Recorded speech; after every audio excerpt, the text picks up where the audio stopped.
할렐루야. 하나님은 살아계십니다.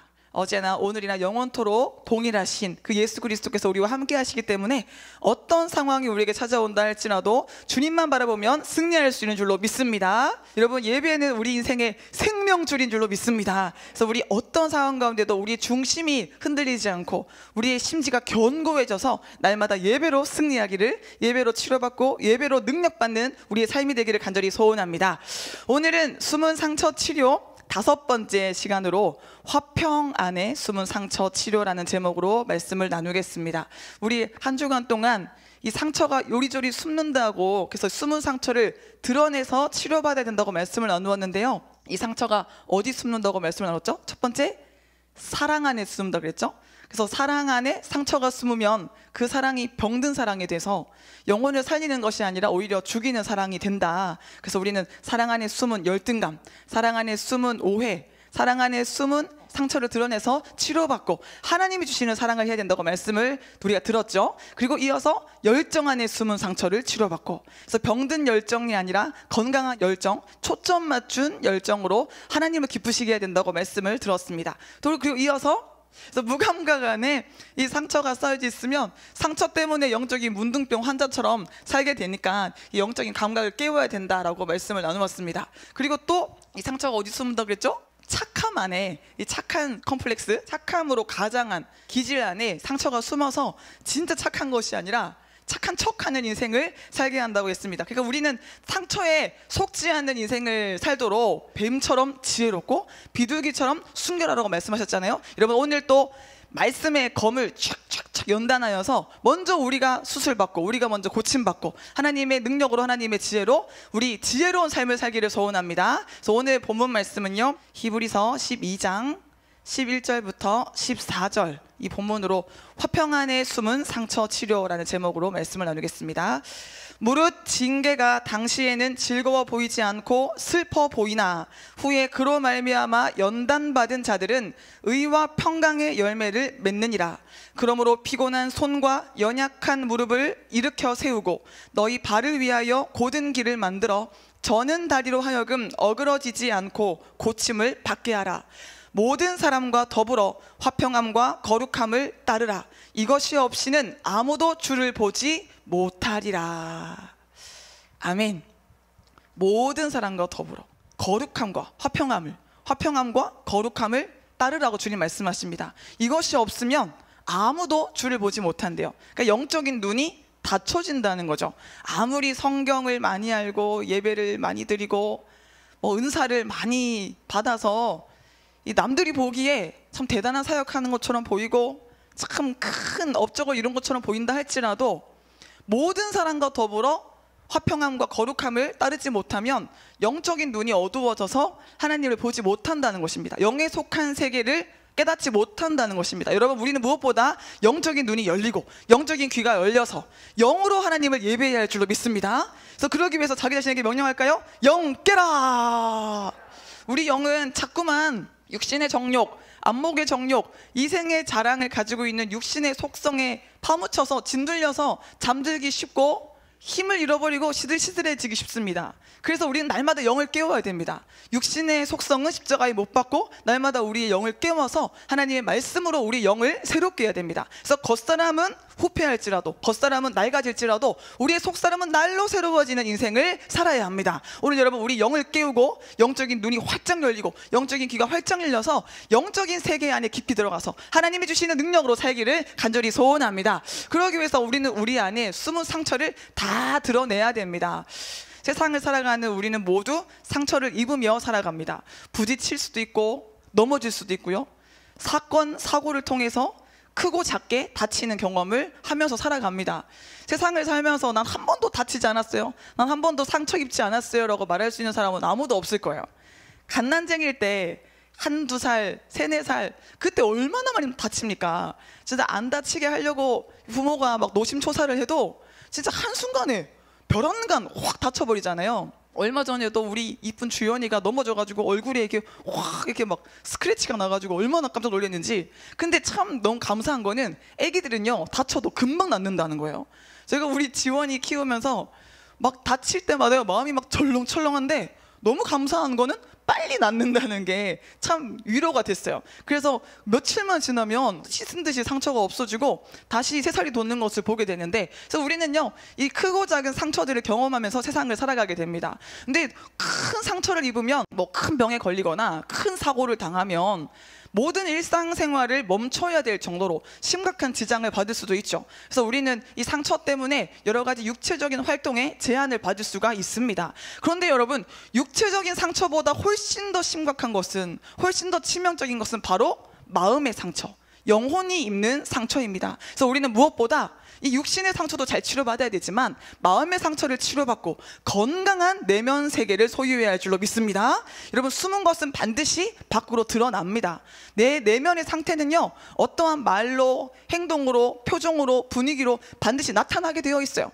골마 터진 속을 가지고 있는 사람은 아무리 행복한 상황 가운데 많은 훌륭한 조건을 가지고 있어도 불행한 인생을 살 수밖에 없습니다. 그래서 우리는 건강한 마음을 소유해서 행복한 영혼을 소유해서 어떤 상황에라도 천국을 누릴 수 있는 영적인 거장으로서 살아가야 할 줄로 믿습니다. 그런 말 있죠? 칼로 벤 상처보다 말로 벤 상처가 더 오래 간다.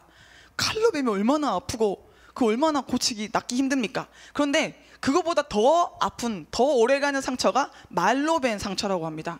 여러분도 그런 기억 있지 않으십니까? 누가 그냥 무심코 한 말인데 별 의미 없는 거 알겠는데 그 말 듣고 너무 큰 타격을 받았어요. 그래서 두고두고 생각나고 그 말이 웃기고 그 말 때문에 앞으로 전진하지 못한 그런 경험이 기억나진 않으십니까? 무심코 던진 돌에 개구리는 맞아 죽는다고. 그냥 한 말인데 그 말이 그렇게 확 아프고 그 말이 그렇게 치명적일 수가 있습니다. 그리고 실패나 이별, 상실이나 배신의 경험, 이런 여러 가지 아픈 일들이 인생을 살아가는 우리의 태도에 치명적인 영향을 주기도 하고 아예 성격을 바꾸기도 합니다.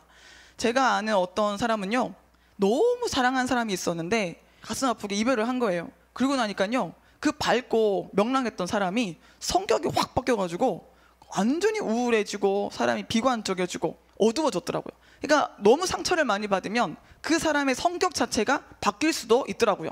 뿐만 아니라 마음의 상처는 심각한 두려움, 불안함, 열등감, 피해의식 등을 만들어서 우리의 삶을 훼손시킵니다. 그러므로 우리는 무엇보다 마음의 상처를 치료받고 이 숨어있는 상처를 다 드러내어서 건강한 마음을 소유해야 할 줄로 믿습니다. 하나님은 치료의 하나님이십니다. 하나님은 오늘 우리 예배를 통해서 우리를 치료하시고 우리를 강건하게 해주실 줄로 믿습니다. 사랑하는 자여, 내 영혼이 잘된 같이 내가 범사에 잘되고 강건하기를 내가 간구하노라. 여러분, 하나님이 이 시간 우리 영혼을 치료하실 줄로 믿습니다. 그래서 하나님은 우리를 치료하시되 완전하게 치료하십니다. 죽은 자를 살리시고 불치병도 고치시는 하나님은 우리의 볼 수 없는 상처까지도 치료하십니다. 하나님의 치료에는 부작용도 없고요 후유증도 없습니다. 여러분, 이 시간 하나님의 치료의 광선이 여러분의 영혼 깊은 곳까지 비춰지기를 소원합니다. 말라기 4장 2절에 내 이름을 경외하는 너희에게는 공의로운 해가 떠올라서 치료하는 광선을 비추리니 너희가 나가서 외양간에서 나온 송아지같이 뛰리라. 외양간에서 나온 송아지 보신 적이 있으십니까? 저 TV로 봤어요.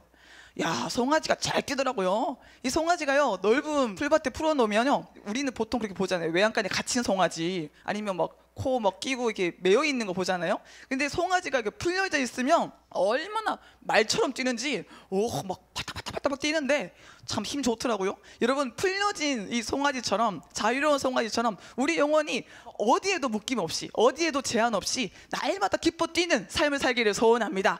여러분의 마음속에 아직도 고통스럽고 쓰라린 고통스러운 상처가 있다면 이 시간에 그 모든 상처를 치료받고 자유하시기를 소원합니다. 치료는 지성적인 차원의 치료, 감성적인 차원의 치료, 영적인 차원의 치료로 나누어 볼 수가 있습니다.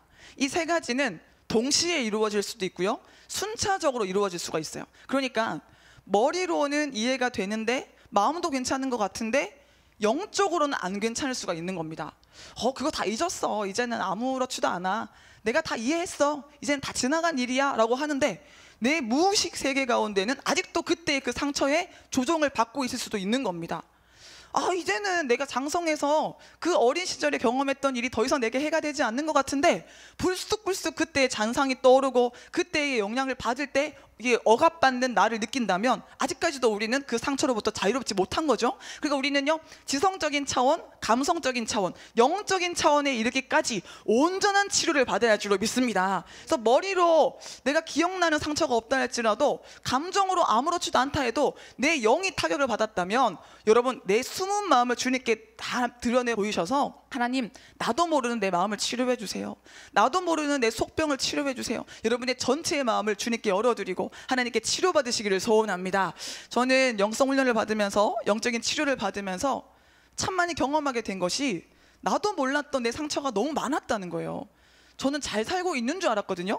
그러니까 엄청난 착각 속에 빠져서 너무 많이 아파서 아픈지 몰랐던 삶을 살았던 것을 지나고 보니까, 치료받다 보니까 알게 되는 거예요. 치료를 못 받고 있는 상태에서는 아픈지도 몰랐던 거죠.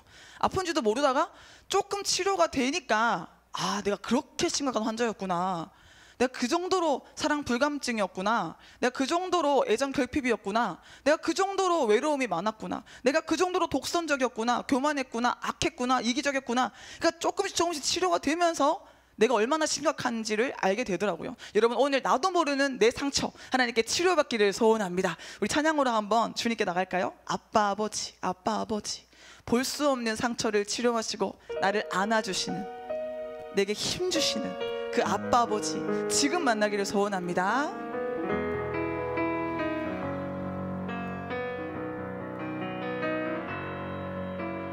아빠 아버지, 아빠 아버지, 나를 안으시고 바라보시는 아빠 아버지, 아빠 아버지, 아빠 아버지, 나를 도우시고 힘주시는 아버지, 아빠 아버지, 아빠 아버지, 아빠 아버지, 나를 안으시고 바라보시는 아빠 아버지, 아빠 아버지, 아빠 아버지, 나를 도우시고 힘주시는 아버지.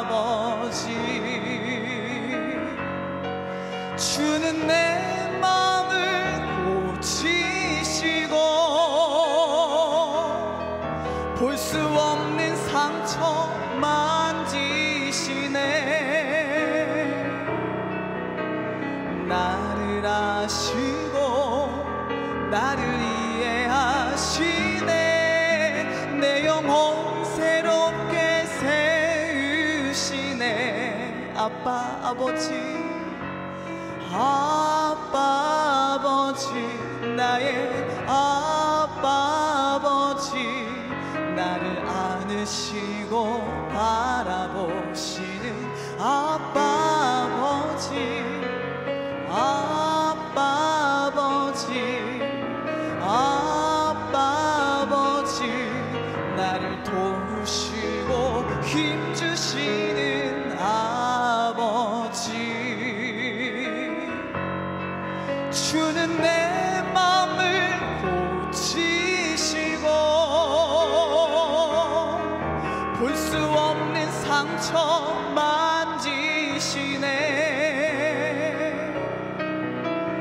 나를 아시고 나를 이해하시네.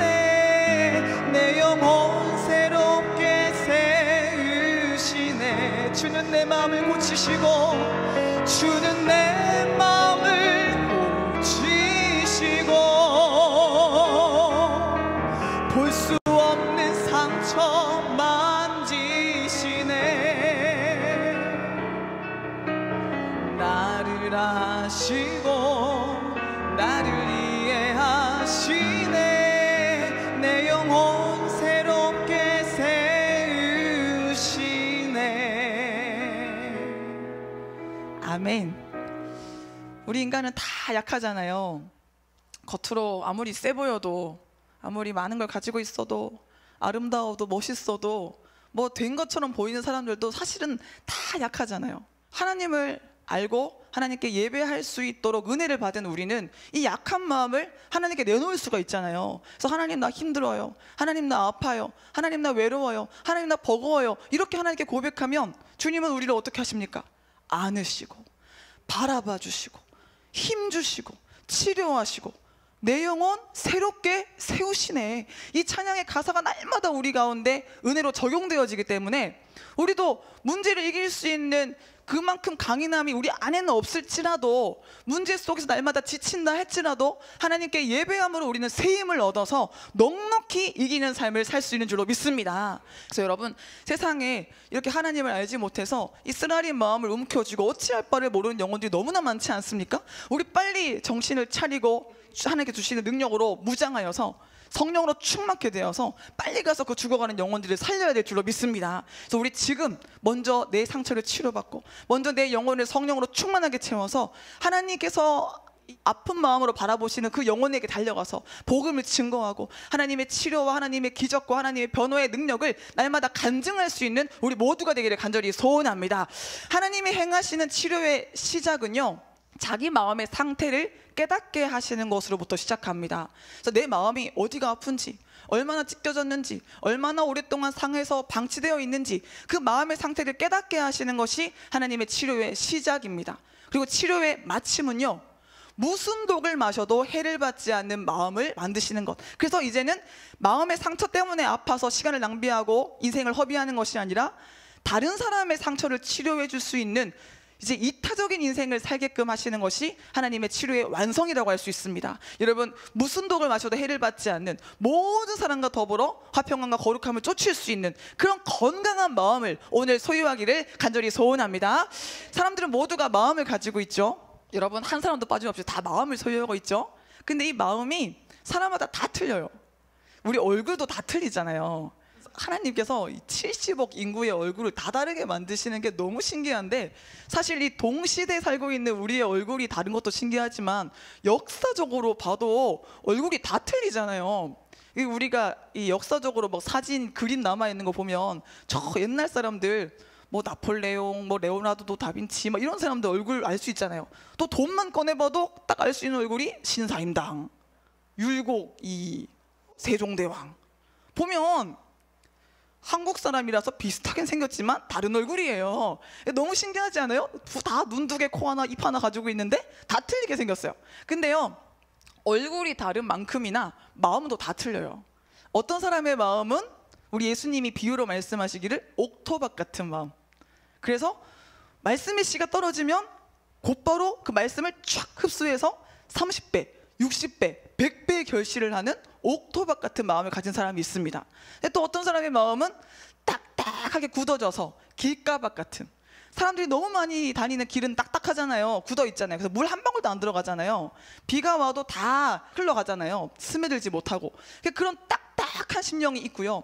또 어떤 사람은 돌짝박 같은 심령, 이 상처들이, 죄악이 막 엉켜져서 딱딱한 돌짝박 같은 심령이 있습니다. 또 온갖 세상에 대한 염려와 재물에 대한 욕심 때문에 마음에 엉겅퀴가 가득한, 잡초가 가득한 그런 가시밭길 같은 마음도 있습니다. 여러분의 마음은 어떤 마음이에요? 그래서 우리는요, 이 날마다 겉으로 보이는 외모를 아름답게 하기보다, 외모도 잘 가꿔야 하지만 먼저 우리의 마음의 밭을 기경해서 날마다 옥토밭으로, 좋은 마음의 땅으로 우리의 마음을 가꾸어 가야 할 줄로 믿습니다. 오늘 우리 이 마음을 부드럽게, 아름답게, 건강하게 만들기를 소원합니다. 하나님께 구하면 하나님이 우리의 마음을 치료해 주시고 아름답게 해주실 줄로 믿습니다. 그래서 이 마음 중에 상처를 잘 받는 마음이 있어요.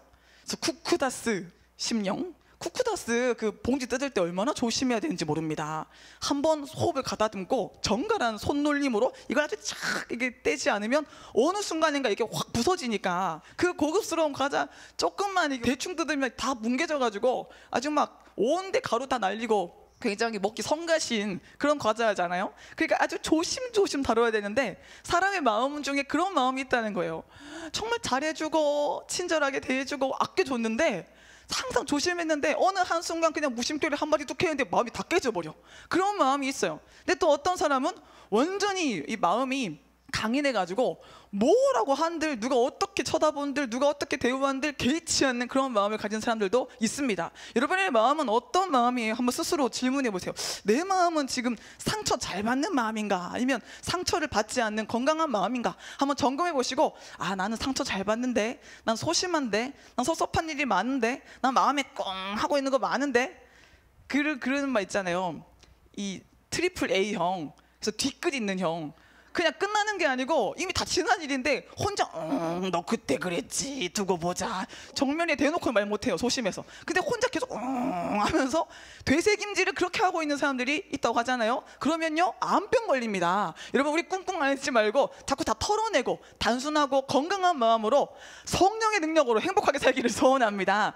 모든 인생의 문제가 사실은 마음의 문제잖아요. 내 마음이 건강하지 못하니까 대수롭지 않은 일도 너무 큰 산처럼 여겨지는 거죠. 이 시간에 우리 마음의 속병 다 치료받기를 소원합니다. 한번 선포할까요? 하나님은 치료의 하나님이십니다.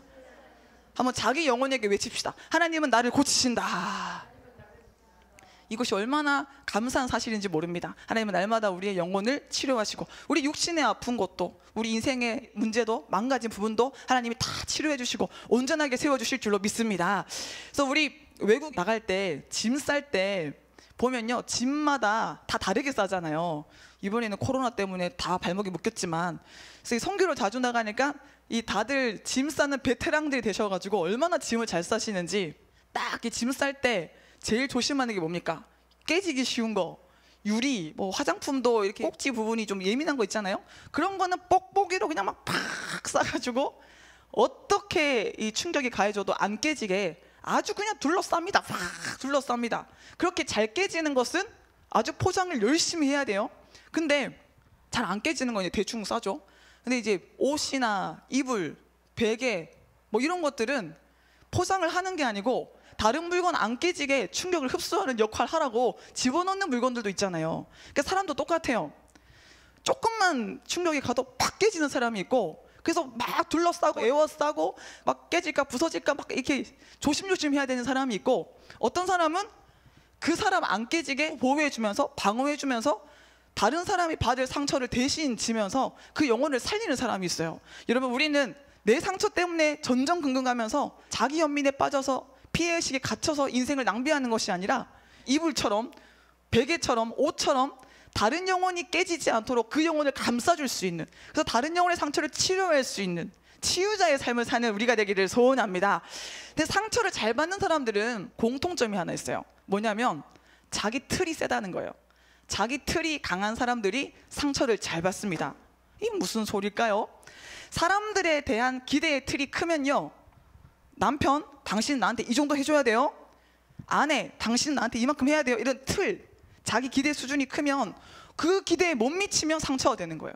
그 기대만큼 상대방이 내 요구를 들어주지 않고 내 뜻대로 해주지 않으면 그때부터 섭섭하고 화가 나고 불만족이 자꾸 쌓여가는 거죠.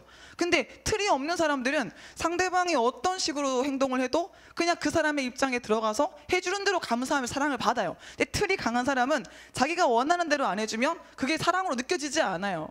그러니까 사람에 대한 기대의 틀이 큰 사람들은 스스로의 기대의 기준 때문에 자꾸 상처를 받게 되는 거죠. 그리고 누군가가 자기를 섭섭하게 하면, 좀 상처 주는 말이나 행동을 하면, 아, 그 사람도 상황이 있겠지, 이유가 있겠지, 뭐 아무렴 어때? 이런 넉넉한 마음이 아니라, 쯤은 네가 나한테 이럴 수가 있어, 막 이를 갈면서 그 사람을 전혀 이해하지 못하는 거죠. 우리도 그렇잖아요. 바쁘고 정신이 없으면, 아니면 어떤 일에 막 골몰하고 있으면 옆에 누가 지나가도 못 볼 수가 있잖아요. 못 봐서 인사를 못 할 수가 있는데, 마음이 너그러운 사람은 아, 바쁜가 보네, 뭔 일이 있나 보네, 그냥 이해하고 지나가는데, 또 설령 인사 안 했다고 해도 내가 먼저 인사하면 되지 이러고 지나가는데, 이 자기 틀이 강한 사람은 어떻게 나를 보고 인사를 안 해, 나를 뭐 멍멍이 취급하는 거야, 막 이렇게 있잖아요. 극단적인 생각까지 하면서 자기 틀이 강하니까 그 틀에 맞지 않으니까 막 분을 내는 겁니다. 여러분, 우리 모든 틀을 깨뜨리기를 간절히 소원합니다. 이어령 교수가 사람을 이 비유할 때 보자기 같은 사람이 있고 가방 같은 사람이 있다고 비유를 했어요. 이게 참 비유가 너무 신박하더라고요. 이게 무슨 말이냐면요, 보자기 아시죠? 옛날에 우리 어르신들이 많이 썼던 보자기. 보자기는 아무 물건이나 다 집어넣을 수 있어요. 지금 여러분이 가지고 있는 모든 물건 보자기 다 한마디로 때려놓고 그냥 싸면 되는 거예요. 근데 가방은 틀이 있잖아요.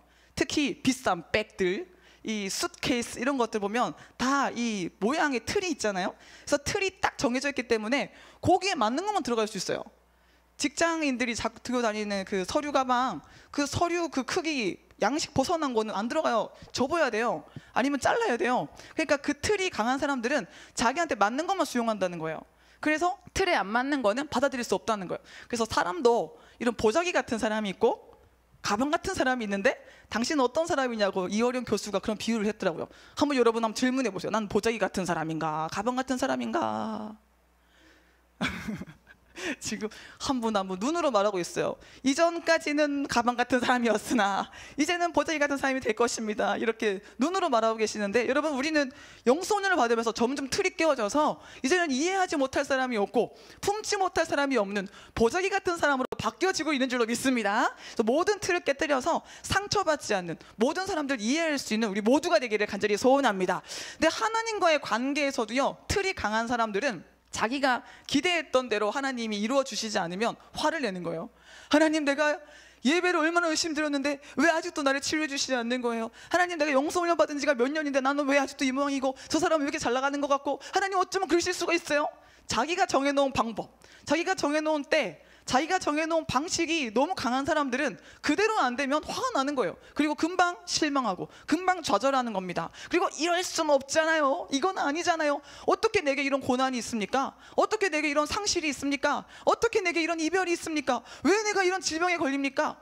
하나님은 이해할 수 없습니다. 이런 하나님에 대한 반발, 대적하는 마음들이 다 자기 틀에서 나오는 겁니다. 그러므로 우리는 상처받지 않는 마음을 만들기 위해서 모든 틀을 박살내야 됩니다. 여러분, 틀을 깨뜨리면 자유한 인생을 살 수 있는 줄로 믿습니다. 옆 사람에게 인사합시다. 모든 틀을 깨뜨립시다. 저는 예전에 참 틀이 강해서 이해 못할 일이 참 많았어요.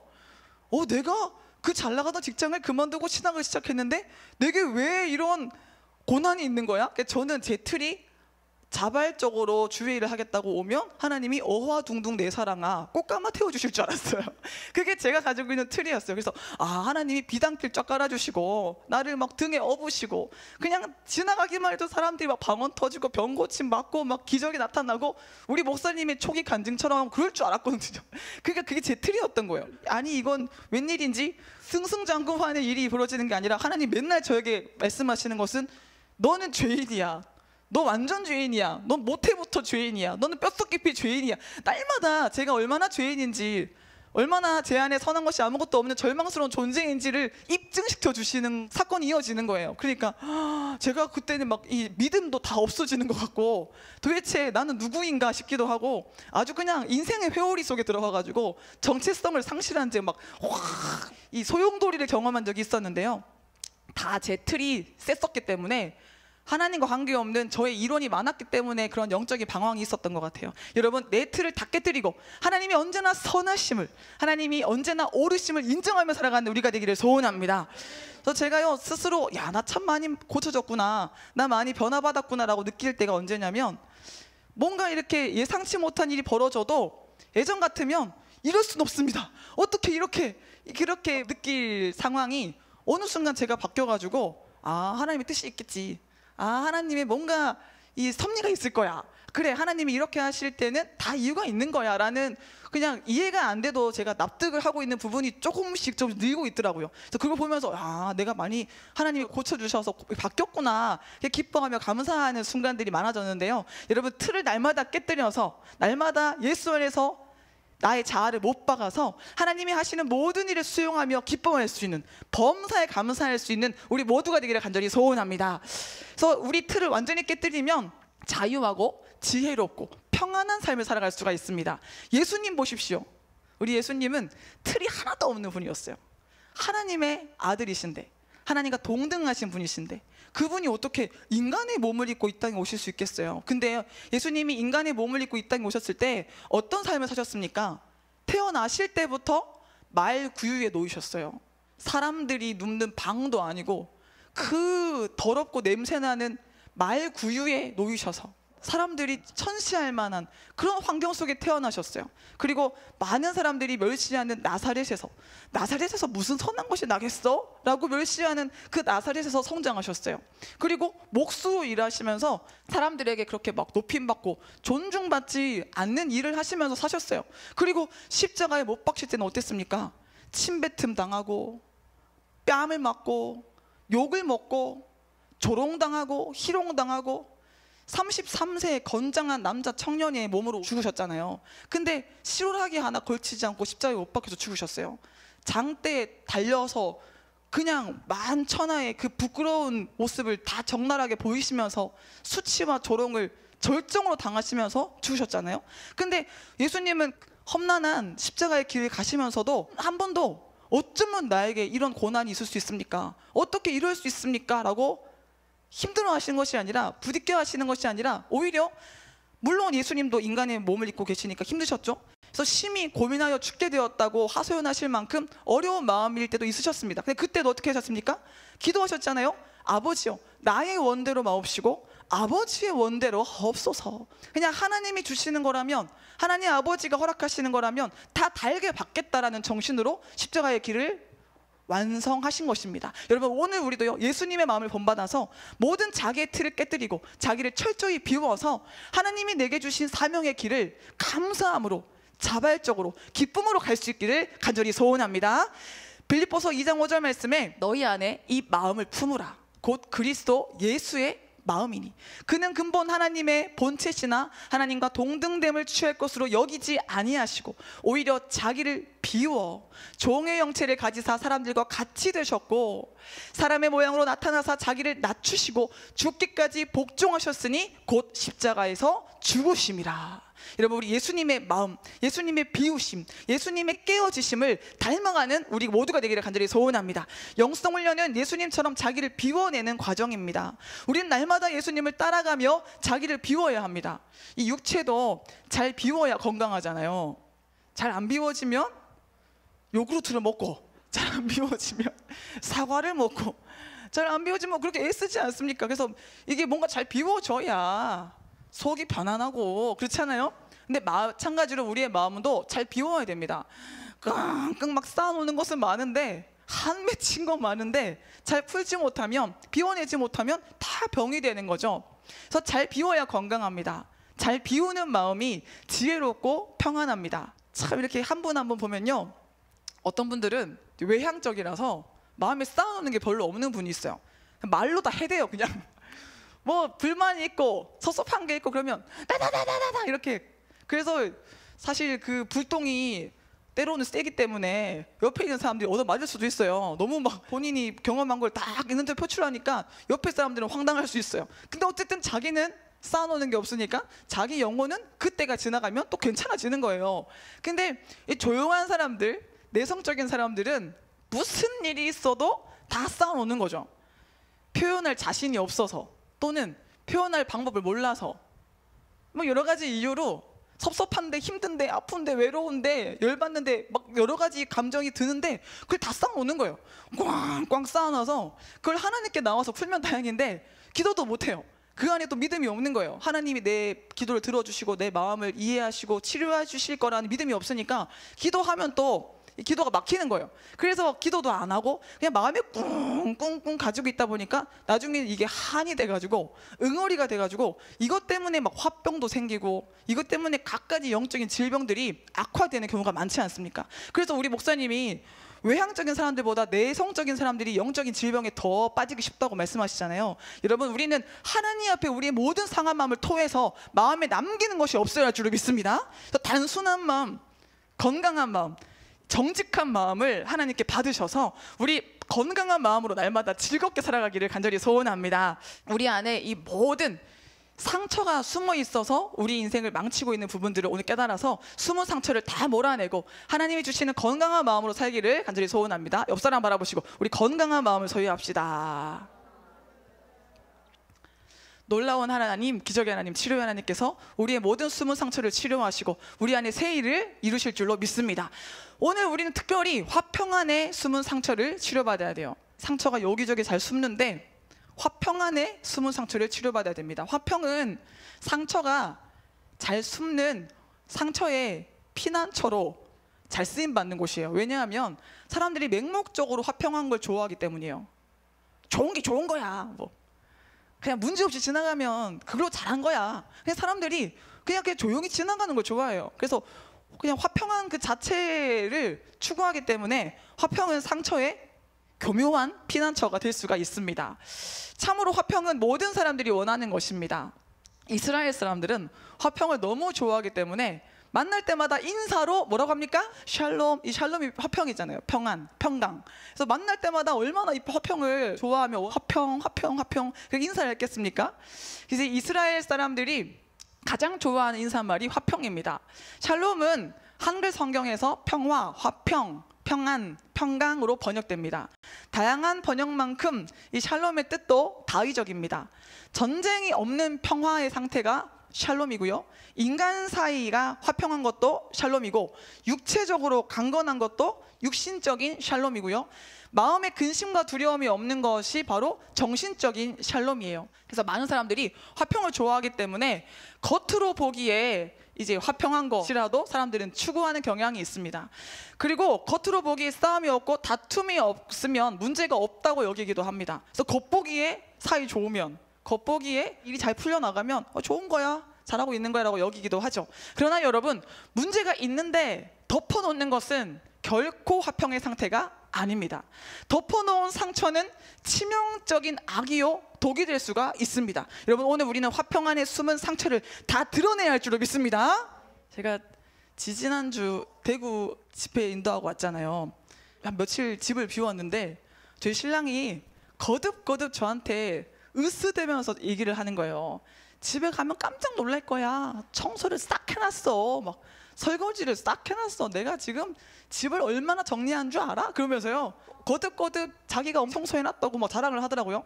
그래가지고 기대를 살짝 했는데 뭐 얼마나 했겠어 이런 마음으로 이제 집에 갔어요. 갔는데 와, 집이 정갈하더라고요. 우렁각시가 왔다 한 것처럼 너무 집이 깔끔하게 정리가 돼 있어가지고 고맙다고, 참 잘했다고 이렇게 칭찬하고 있었는데, 눈으로 보기엔 너무 좋은데 어디서 나는 이 냄새가, 이게 뭐지? 분명히 집 육안으로 보기에는 너무 완벽하거든요. 이게 뭐지? 저는 그 냄새의 원인을 꼭 찾고 싶은 거예요. 그 냄새 안에서 잘 수는 없는 거예요. 그래서 찾고 있었는데 갑자기 불현듯 떠오르는, 제가 대구 가기 전에 뚝배기 안에다가 계란찜을 해놓은 게 있었어요. 그래서 설마 이 생각이 들면서 뚝배기를 찾았죠.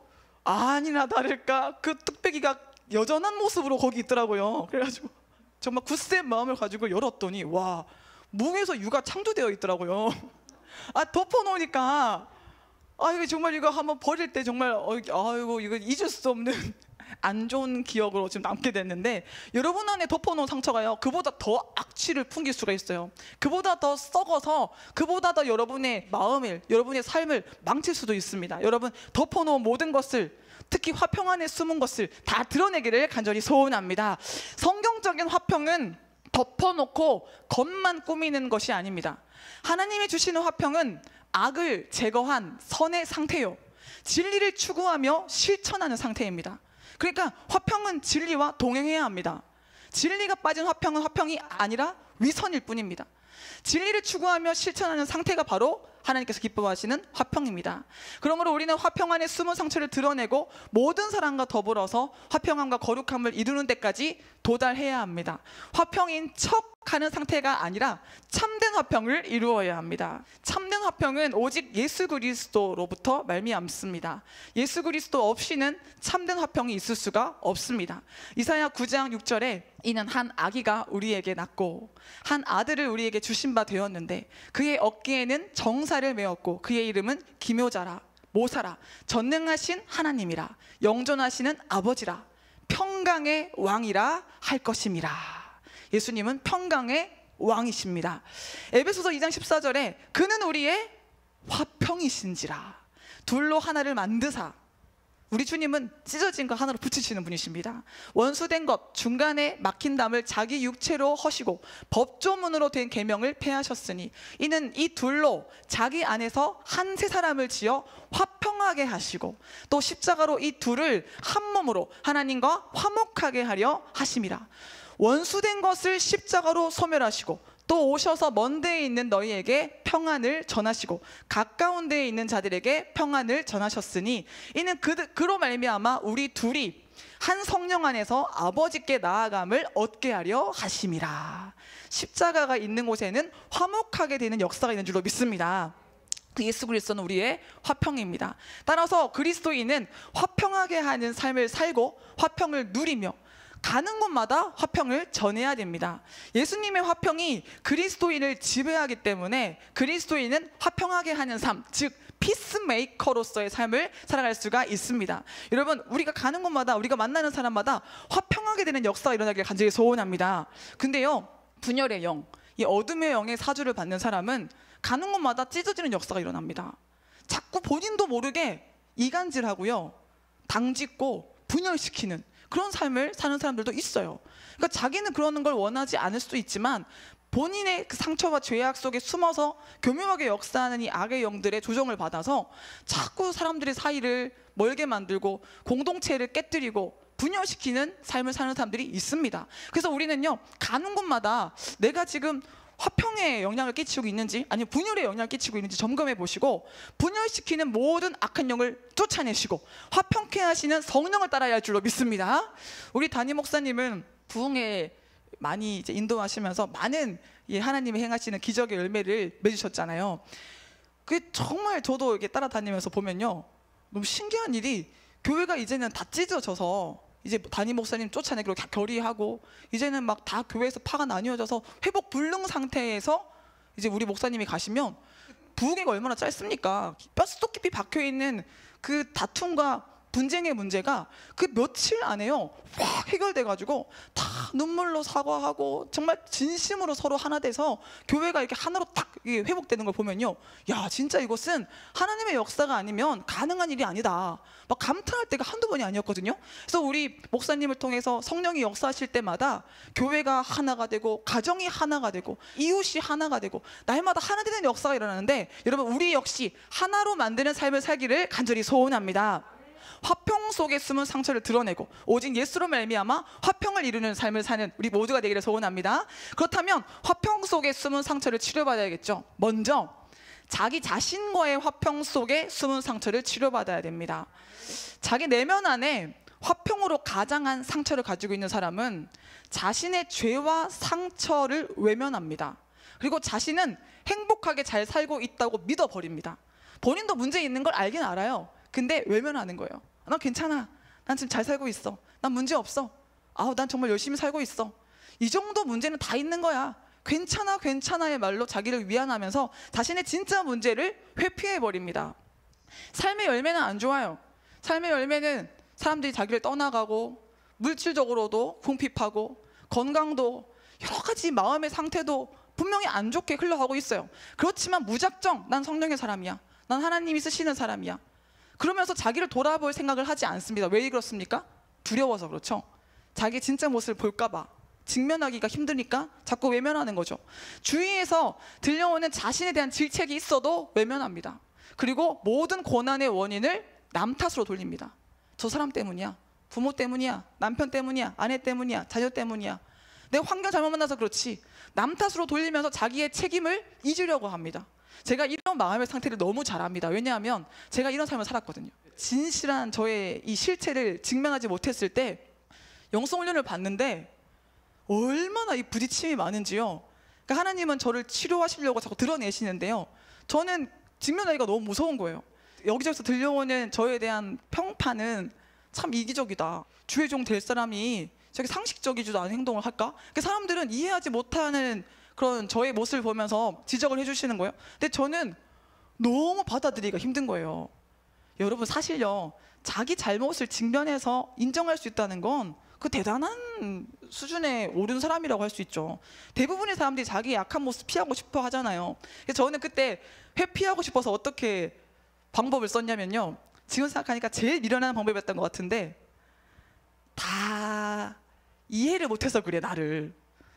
아니 그러니까 그때는 정말 제 문제를 제가 느끼곤 있는데 직면하기는 싫으니까 나를 이해를 못해서 그래 사람들이.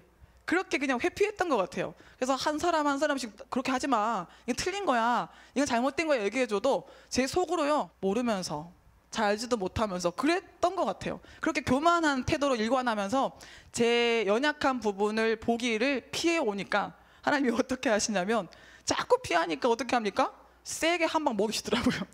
도저히 피할 수 없게끔. 그래서 하나님이 사랑하시는 자에게 인생 채찍, 사람 막대기를 동원하셔서 그 사람을 연단하시죠. 그래서 저는 그게 그때는 사랑인지 몰랐지만 나중에 이제 조금씩 깨닫고 보니까 아, 내가 참 연약함을 직면할 줄 모르는 약한 사람이었구나라는 것을 나중에 보게 됐어요. 여러분, 자기 자신과 참된 화평을 이루기 위해서 우리는 자신의 죄와 연약함에 직면할 수 있어야 됩니다. 하나님 앞에 나와서 센 척하면 안 됩니다. 괜찮은 척하면 안 됩니다. 아무리 권사로 오랫동안 교회를 섬기고 장로로 많은 사람에게 존중을 받고 목사로 많은 사역을 했다 할지라도 하나님 앞에 나왔을 때는 여전히 어린아이의 모습으로 겸손하게 정직하게 자기의 연약한 부분을 하나님 앞에 내놓을 수 있어야 됩니다. 하나님, 나 오늘 아픕니다. 하나님, 나 오늘 힘듭니다. 하나님, 나는 하나님의 영이 떠나면 아무것도 못합니다. 그렇게 가장 겸손하고 여린 심령으로 주님 앞에 설 수 있어야 우리는 날마다 하나님이 주시는 그 은혜로 살아갈 수 있는 줄로 믿습니다. 우리 같이 고백할까요? 은혜 아니면 살아갈 수 없네. 주님, 나는 약해요, 부족해요. 우리 인정하면서 센 척했던, 괜찮은 척했던, 행복한 척했던, 문제 없는 척했던, 척척했던 옷을 다 벗어버리고 가장 진실한 모습으로 하나님께 나아갑시다.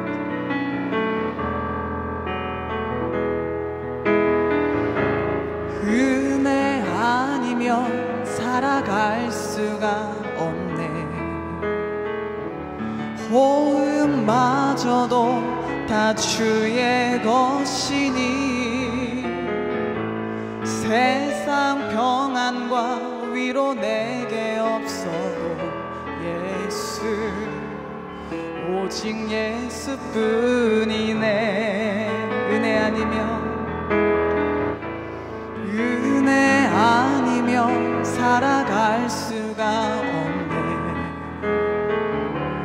호흡마저도 다 주의 것이니 세상 평안과 위로 내게 없어도 예수, 오직 예수뿐이네. 그 신계획 다 볼 수도 없고 작은 고난에 지쳐도 주께 묻기 나의 모든 삶 버티고 견디게 하시네. 은혜 아니면 살아갈 수가 없네.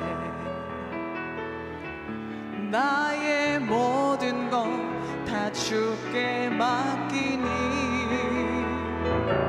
참된 평안과 위로 내게 주신 주 예수, 오직 예수뿐이네.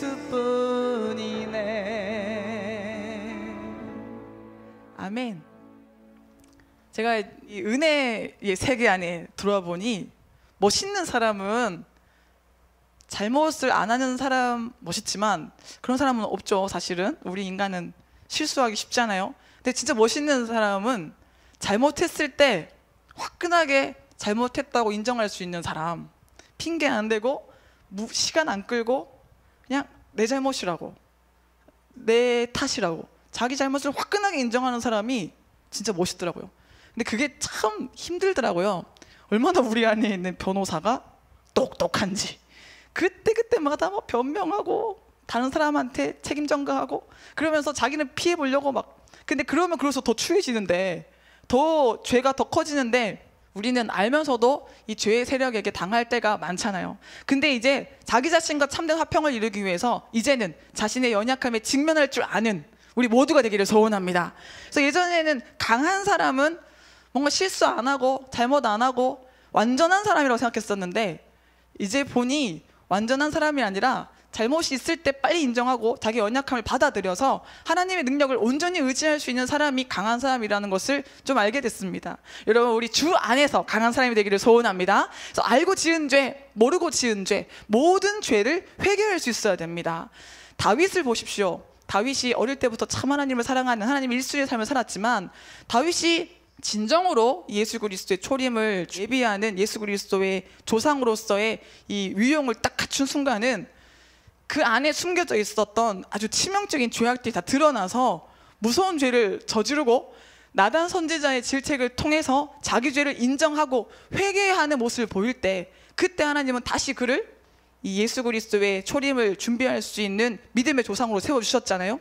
이렇게 회개하는 모습이 그 믿음을 드러내는 겁니다. 잘못을 안 하는 것도 중요하지만 잘못했을 때 자기 잘못을 인정하고 하나님 앞에 순복할 수 있는, 그래서 자기의 죄를 받아들이고 하나님께 마음을 다시 창조해달라고, 마음을 새롭게 해달라고 기도할 수 있는 그 영성이 필요합니다. 여러분, 회개의 영성을 소유하셔서 자기 자신과 화평을 이루기를 간절히 소원합니다. 시편 51편에 보면 다윗이 얼마나 절절하게 자기 자신을 다 바쳐서 회개했는지를 알 수 있습니다. 시편 51편 1절부터 12절을 보면요, 하나님이여 주의 인자를 따라 내게 은혜를 베푸시며 주의 많은 긍휼을 따라 내 죄악을 지워주소서. 나의 죄악을 맑게 씻으시며 나의 죄를 깨끗이 제하소서. 물은 나는 내 죄가를 아오니 내 죄가 항상 내 앞에 있나이다. 내가 주께만 범죄하여 주의 목전에서 악을 행하였사오니 주께서 말씀하실 때에 의로우시다 하고 주께서 심판하실 때에 순전하시다 하리이다. 하나님이 판단하실 때까지, 하나님이 의롭다고 칭해 주실 때까지는 계속 회개하겠습니다 라는 정신을 보이고 있어요. 내가 죄악 중에서 출생하였으며 어머니가 죄 중에서 나를 잉태하였나이다. 이건 무슨 말입니까? 밧세바와 범죄한 그것만이 죄가 아니라 나는 아예 모태에서부터, 나는 출생부터 죄인입니다. 나는 내 존재 자체가 죄인입니다 라는 것을 인정하고 있는 것입니다. 보소서, 주께서는 중심이 진실함을 원하시오니 내게 지혜를 은밀히 가르치시리이다. 우슬초로 나를 정결하게 하소서. 내가 정하리이다. 나의 죄를 씻어주소서. 내가 눈보다 희리이다. 여러분, 진정한 회개는 하나님의 용서를 확신하는 회개인 줄로 믿습니다. 내가 하나님께 용서를 구하면 하나님이 용서해 주시고 나를 흰 눈보다 더 희게 만들어 주실 것이다, 회복시켜 주실 것이다, 이것을 믿는 것이 참된 회개인 줄로 믿습니다. 그래서 내게 즐겁고 기쁜 소리를 들려주시사 주께서 꺾으신 뼈들도 즐거워하게 하소서. 주의 얼굴을 내 죄에서 돌이키시고 내 모든 죄악을 지워주소서. 하나님이여 내 속에 정한 마음을 창조하시고 내 안에 정직한 영을 새롭게 하소서. 나를 주 앞에서 쫓아내지 마시며 주의 성령을 내게서 거두지 마소서. 주의 구원의 즐거움을 내게 회복시켜 주시고 자원하는 심령을 주사 나를 붙드소서. 여러분, 이런 다윗의 순전한 회개의 기도가 우리 가운데 있기를 간절히 소원합니다. 그래서 육신은 거짓 자아의 거주지입니다. 육신은 죄의 속성, 죄의 경량성을 가지고 있는 육체입니다. 육체는 하나님과 공존할 수 없는, 하나님이 미워하시는 죄의 속성을 가진 마귀의 활동 무대입니다. 육체로 사는 인간은 그 속에 충만한 것이 모두 육신의 정욕, 안목의 정욕, 이생의 자랑이기 때문에 이 모든 것들이 하나님의 뜻을 거스르는 마귀적인 것에 속한 것입니다. 로마서 8장 7절에 보면 육신의 생각은 하나님과 원수가 되나니 이는 하나님의 법에 굴복하지 아니할 뿐 아니라 할 수도 없음이라. 육신에 있는 자들은 하나님을 기쁘시게 할 수 없느니라 라고 말씀하십니다. 그래서 육체로 살아가는 인간은 마귀의 밥밖에 될 수 없는 죄의 포로가 된 상태요, 사망의 길을 달리고 있는 희망이 없는 연약한 존재입니다. 그러므로 우리는 날마다 이런 죄에 물든 자기 자신의 모습을 인정하고 오직 하나님의 은혜를 구하며 십자가를 튼튼히 잡고 오직 하나님의 은혜만을 바라보며 살아야 할 줄로 믿습니다. 그래서 날마다 자기 자신을 죽여야 됩니다. 자기 자신과 참된 화평을 이루기 위해서 자기를 부인해야 됩니다. 자기를 주장하고 고집하고 자기를 위하면 오히려 자기 자신과 불화하게 됩니다. 참된 화평은 자기를 죽일 때 이루어집니다. 그래서 고린도전서 15장 31절에 사도 바울은 이렇게 말을 하죠. 형제들아, 내가 그리스도 예수 우리 주 안에서 가진 바 너희에 대한 나의 자랑을 두고 단언하노니 나는 날마다 죽노라. 여러분, 자아를 죽임으로, 죄의 속성을 죽임으로 자기 영혼과 참된 화평을 이루시기를 간절히 소원합니다. 교만에 도취되어서 욕심에 미혹되어서 열등감에 빠져서 죄에 미혹되어 살면 자기의 참된 영혼과 불화하게 됩니다. 죄에 빠진 이 거짓 개체들이 자신의 참된 영혼을 짓밟아버리고 영혼의 이 자리를 빼앗아버리기 때문에 참된 자신을 잃어버린 채 살아가게 된다는 것입니다. 그래서 분열된 삶을 살게 돼요. 어떤 책을 보니까요, 내가 모르는 성격에 대해서 이제 쓴 책인데요, 그 책에 보니까 내성적인 사람들은 사회성의 버튼을 누른대요. 그게 무슨 말이냐면요, 막 정말 사람들과 관계하는 거 힘들고 많은 사람들 모인 데서 불편하고, 그런데 막상 뭐 발표를 해야 되거나 사람들과 어울려서 일을 해야 되는 경우가 있으면 자기 안에 있는 버튼을 딱 누른대요. 사회성의 버튼을 딱 눌러서 그때만큼은 돌변한다는 거예요. 그래서 갑자기 내성적에서 말도 한마디 못하는 사람이, 사람들 눈도 못 쳐다보는 사람이 앞에 딱 나오면 다다다다다 말도 잘하고 막 손짓하면서 멋지게 일을 해내요. 그리고는 딱 자기 삶으로 돌아가면 자기에게 편한 본래 모습을 찾는다는 거예요. 그래서 자기 안에 이 외향적인 모습을 가지고 있어서 필요할 때마다 꺼내 쓴다는 거예요. 그래서 그런 식으로 이 내성적인 사람들의 삶을 설명해 놓은 책을 제가 잠깐 봤었는데요. 근데 그게 뭐예요? 그게 처세술입니까? 세상을 잘 살아갈 수 있는 방법이겠습니까? 그게요, 분열된 자아로서 살아가는 거죠. 필요할 때마다 강한 사람 만나면 이 사람의 비위 맞춰줘야 되니까 그에 맞는 모습을 출현시키고, 약한 사람 만나면 또 만만하니까 그에 맞는 모습을 출현시키고, 위기의 상황에는 또 그에 맞는 자아를 출현시키고, 자기 일상적인 생활할 때는 일상적인 그 삶을 살아가는 자신의 모습을 출현시키고, 결과적으로 보면요, 자기가 엄청 많아지는 거예요. 여러분, 내 모습은 하나인데 내가 모르는 내가 너무 많다는 거 느껴보신 적 있으십니까? 나는 분명히 밝은 사람인데 왜 이렇게 우울한 내가 있어? 나는 분명히 잘 참고 인내하는 사람인데 왜 이렇게 내 안에 못 견디는 조바심 내는 내가 있지? 난 참 하나님 사랑하는 사람인데 나 왜 이렇게 예배드리기가 싫고 기도하는 게 어렵지? 그러니까 내 안에 내가 아닌 또 다른 내가 굉장히 많은 삶을 살게 되는 이유가 무엇입니까? 자기가 자신과 참된 화평을 이루지 못하니까 자신의 욕심에 따라서, 자신의 죄의 속성에 따라서 그때그때마다 거짓 자아를 만들어내는 것입니다. 그래서 거짓 자아가 많으면 많을수록 인생이 복잡해집니다. 마음이 혼탁해지고 진정한 자신을 잃어버린 채 그냥 누군가의 삶을 흉내만 내면서 이런 척 저런 척 하면서 진실한 삶을 살지 못하는 거죠. 그래서 많은 부를 쌓고 많은 지식을 쌓고 많은 사람들에게 존경을 받는다 할지라도 진정한 자신을 잃어버렸기 때문에 참된 만족을 얻기가 힘듭니다. 그러므로 우리는요, 여러 흩어진 거짓 자아를 예수 그리스도의 이름으로 분별하고 몰아내어서 참된 나로 살아가야 될 줄로 믿습니다. 그래서 제가 이런 간증 많이 하잖아요. 제가 영성훈련 받으면서 받은 큰 복 중에 하나가 진실한 저를 발견하게 됐다는 거예요. 예전에는 상황에 따라서요, 회사 가면 교만하게 거만하게 엄청 자신만만한 척하면서 콧대 높은 척하면서 막 뭐든지 할 수 있는 척하면서 살다가, 또 우리 영혼의 샘에 오면 갑자기 또 겸손하게 착하게 은혜로운 사람처럼 흉내내다가, 또 집에 있으면 또 한없이 우울해지기도 했다가, 또 만만한 사람 만나면 제가요, 기가 세가지고 그때는 내 속마음을 쏟아내면서 그 사람을 얼마나 억누르고 그 사람의 감정을 존중하지 못하고 내 기분대로 그냥 막 끌고 가버리기도 하고, 그러니까 막 그때그때마다 제가 막 돌변하는 거예요. 그럼 제가 너무 싫었는데 어떻게 이거를 정리할, 수습할 방법을 모르겠더라고요. 그랬는데 우리 담임 목사님을 보면 한결같으신 거예요. 설교하실 때 모습하고 누워서 말씀하실 때 모습하고 똑같아요. 막 멋지게 이렇게 차려입으실 때의 이 행동하고 편안하게 잠옷 입으시고 막 맨 얼굴로 계실 때의 행동하고 똑같아요. 그냥 이게 외면만 좀 달라지는 거지, 목사님의 그런 마음의 이 상태나 뭐 분위기나 말씀하시는 거나 의도가요, 늘 똑같은 거예요. 그게 너무 부럽더라고요. 야, 목사님은 진짜 편하시겠다. 우리 목사님이 숨기시는 게 없잖아요. 다 오픈돼 있잖아요. 어떻게 저렇게 투명하게 사실 수가 있을까? 저는 복잡하게 사니까 감추고 싶은 게 너무 많았던 거예요. 그래서 옛날에는 꼭 일기를 써도 일기장 중에 자물쇠가 있는 일기장이 있어요. 아십니까? 그런 거 꼭 샀어요. 그래가지고 꼭 자물쇠 열쇠 잠그는 거 그거 사가지고 맨날 열쇠 잊어버리고, 그래서 나도 못 열고 뭐 이런, 그래서 뭔가 숨기고 싶었어요. 일기를 쓰면 당당하게 못 쓰고 막 이렇게 막 눈치 보면서 있잖아요. 이렇게 막 쓰고 그랬는데 근데 이게 훈련을 받으면서 자유로워지면 자유로워질수록 자꾸 제가 일기를 써놓고요, 아무 때나 놓고 돌아다니고 누가 봐도 뭐 크게 문제될 것이 없고 별로 숨길 것이 없는 저의 모습을 보게 되더라고요.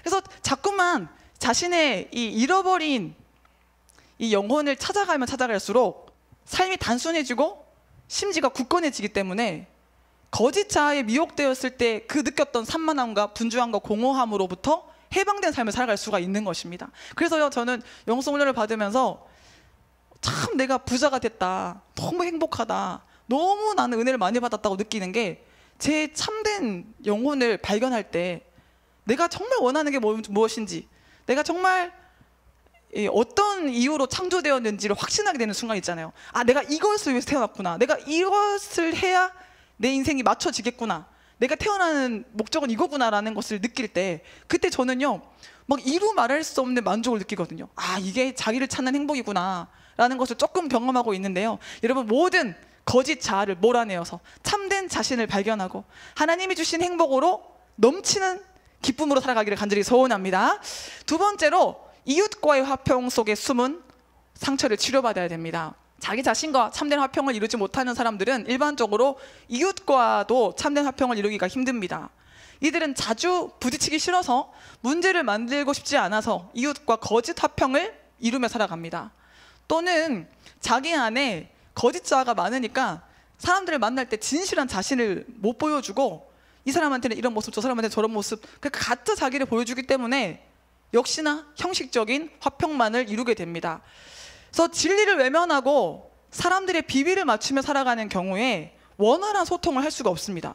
소통이란 게 뭡니까? 내 속마음과 그 사람의 속마음이 통하는 거잖아요. 그래서 속과 속이 통해야 소통인데, 가짜 자아로 살아가는 사람들은 둘 다 가짜인 거예요. 이 사람도 가짜로 얘기하고 이 사람도 가짜로 얘기하고. 통신사에 상담원이 전화하잖아요.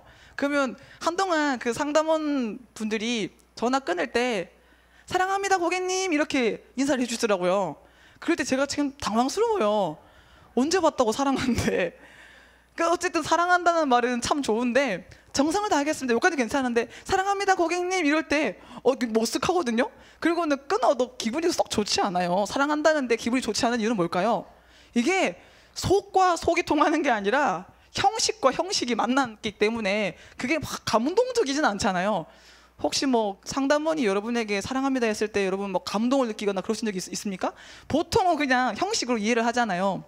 그런 것처럼 그냥 형식과 형식으로 그냥 인사하고 이야기하고 늘 주고받던 말만 이어가다 보면 그야말로 껍데기죠. 진짜 내 속마음을 나눌 수 있는 사람 만나기가 쉽지 않은 거죠. 그리고 누구한테도 내 진짜 모습을 보여주기가 어색한 거죠. 그러니까 자꾸만 이 겉도는 삶을 살다 보니까 이웃과의 관계 속에서도 참된 이 소통을 하지 못하는 거죠. 한 이불 속에 남남이라는 말이 있을 정도로 가족과도 내 남편과도 내 아내와도 같이 살면서도 서로 따로 생각하고 소통하지 못하는 경우가 많습니다. 그래서 진정한 사랑의 관계는 진리 안에서만 이루어지기 때문에 진리를 떠난 관계들은 모두가 이렇게 비상적일 수밖에 없습니다. 여러분, 우리는 이웃과의 참된 화평을 이루기 위해서 진리를 쫓아가야 할 줄로 믿습니다. 사랑은 무엇입니까? 고린도전서 13장 4절에 사랑은 오래 참고, 사랑은 온유하며, 시기하지 아니하며, 사랑은 자랑하지 아니하며, 교만하지 아니하며, 무례히 행하지 아니하며, 자기의 유익을 구하지 아니하며, 성내지 아니하며, 악한 것을 생각하지 아니하며, 불의를 기뻐하지 아니하며, 진리와 함께 기뻐하고, 모든 것을 참으며, 모든 것을 믿으며, 모든 것을 바라며, 모든 것을 견디느니라. 이 사랑이 바로 하나님의 사랑이에요.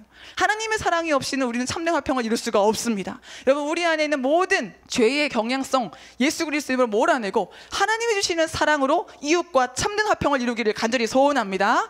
비진리와 타협하는 것은 참된 화평이 아닙니다. 물론 육적인 사람을 영적인 은혜의 자리로 인도하기 위해서는 때로는 그 사람의 비위에 맞춰줘야 돼요. 그 사람이 먹고 싶은 게 있으면 사주고, 그 사람의 이 상태를 봐서 이 복음을 전할 때도 무대포로 막 집어넣는 게 아니라 받아들일 수 있는 만큼, 그 사람이 준비가 된 만큼 정도를 조절할 필요는 있어요. 그런데 목적이 그 사람의 영혼을 구원하기 위해서가 아니라 괜히 문제 일으키기 싫어서, 그 사람이 나 이상하게 볼까 봐 뭐 여러 가지 이런 육적인 동기 때문에 육적인 사람의 비위를 맞추면서 쩔쩔매고 있는 상태에는 어떻게 되겠습니까? 그 사람의 배후에 있는 어둠의 영들이 자기를 얼마든지 조종할 수 있는 틈을 내주는 거죠. 여러분, 우리는 모든 행위의 동기가 영혼 구원에 있어야 할 줄로 믿습니다. 그래서 내 사랑하는 가족, 내 사랑하는 부모님, 내 사랑하는 친구들에게 우리가 무슨 말을, 사랑의 말을, 격려의 말을 하든지 그 사람에게 인정받기 위해서가 아니라 그 사람의 영혼을 살리기 위해서, 그 사람의 영혼을 하나님께 가까이 인도하기 위해서, 그래서 영혼 구원에 초점을 맞춰야 할 줄로 믿습니다. 그래서 진리와 함께 기뻐할 때 어느 순간 물론 부딪힘도 있고 영적인 전쟁도 있을 것이고 어려운 순간도 있겠지만 우리의 각 사람의 영혼이 하나님께로 향할 때 그때 최고의 행복을 느끼는 거 아니겠습니까? 우리 그런 거 경험하잖아요. 이제 막 온 사람들도 주 안에 있는 사람들이면 오래 본 사람 같잖아요. 첫 보면 이렇게 또 말이 통하고 막 은혜를 서로 경험했으니까 얼마나 이게 소통이 됩니까? 근데 같이 내 피부치 식구라도요, 은혜를 같이 경험한 그 공통 요소가 없으면 대화가 깊어질 수가 없는 거죠. 그래서 우리는 날마다 영혼 구원을 위해서 모든 영혼을 하나님의 사랑으로 사랑해야 할 줄로 믿습니다. 그래서 예수님은 거짓 화평을 깨뜨리는 검을 가지고 이 땅에 오셨어요. 마태복음 10장 34절에 내가 세상에 화평을 주러 온 줄로 생각하지 말라. 왜 그렇습니까? 세상은 온통 거짓 화평이니까, 앞에서 보이는 모습과 뒤에서의 진실한 모습이 다 다르니까 세상에 화평을 주러 온 줄로 생각하지 말라.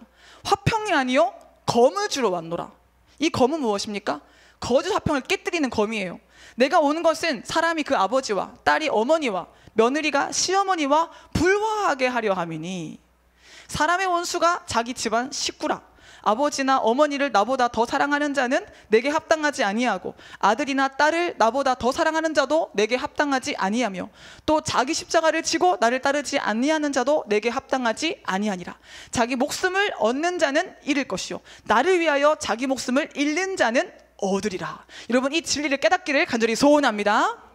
예수를 위해서 모든 것을 뒤로 하면 예수님이 다 회복시켜 주십니다. 근데 내가 내 가정을 일으키려고, 내가 내 자녀를 잘 키우려고, 내가 내 삶을 잘 살아보려고 애쓰면 그만큼 우리는 사탄에게 속기 쉬운 거죠. 우리 담임 목사님이 여러분도 아시다시피 가정을 지키기 위해서, 남편을 섬기기 위해서, 자녀를 잘 키우기 위해서 인간적인 방법을 많이 쓸 수 없는 상황이었잖아요. 예전에는 막 3, 4개월씩 외국에 가 계시고 지방에 가 계시고 이렇게 사역에만 몰두하셨는데, 그럴 수밖에 없었던 게 목사님이 하시는 사역이 형식적으로 뭐 집회를 인도하고 그런 게 아니라 영혼을 살려내고 결박을 끊고 영적으로 심각한 우울증에 빠지고 도저히 인간구실을 할 수 없는 사람들을 막 살려내는 사역을 하시니까 그건 정말 치열한 영적 전쟁이잖아요. 그러니까 이거는 딴 생각을 할 수가 없는 거예요. 그 사역에 전념하지 않으면, 생명을 바치지 않으면 영혼을 살릴 수가 없으니까, 제자를 양성할 수 없으니까 그만큼 몰두하실 수밖에 없었는데, 근데 참 놀라운 것은 그렇게 우리 목사님이 제자 양성을 위해서, 영혼 구원을 위해서 생명을 바치시니까 하나님이 우리 목사님의 가정을 너무나 아름답게 이끌어 주셨다는 거예요. 그래서 우리가 그걸 보면서 감동받잖아요. 단순히 목사님의 가정이 행복해서가 아니라 먼저 하나님 나라와 하나님의 의를 구하니까 하나님이 이와 같이 가정을 지켜주시는구나 하는 것을 우리가 보고 배우잖아요. 여러분, 우리 날마다 우리의 삶의 우선순위를 하나님께 두기를 간절히 소원합니다. 그러면 하나님께서요, 하나님의 방법으로 멋지게 우리의 가정을, 우리의 인생을 이끌어 주실 줄로 믿습니다. 그래서 우린 진리 안에 하나님의 뜻을 구하며 화평을 이루어야 합니다. 우리 성도님들 매일 예배를 드리면 때로는 남편, 우리 자녀들 밥 챙겨주는 것도 어렵고 집안 정리하는 것도 어렵고 그럴 수도 있잖아요. 그렇지만 결과적으로 보십시오. 모두 각 사람의 가정이 다 회복되고 자녀들이 다 복을 받고 하나님께서 이 열매를 얼마나 아름답게 주십니까?